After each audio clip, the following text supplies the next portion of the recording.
You ask Tiger to solve. This deals with linear equations with one unknown. The final result is x equals 5. Let's solve it step by step. Simplify the expression. Expand the parentheses. Simplify the arithmetic. Group all constants on the right side of the equation. Add 12 to both sides. Simplify the arithmetic.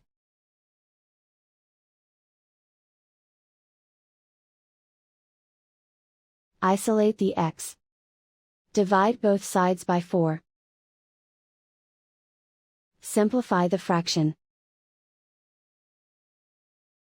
Find the greatest common factor of the numerator and denominator. Factor out and cancel the greatest common factor. And so the final result is x equals 5.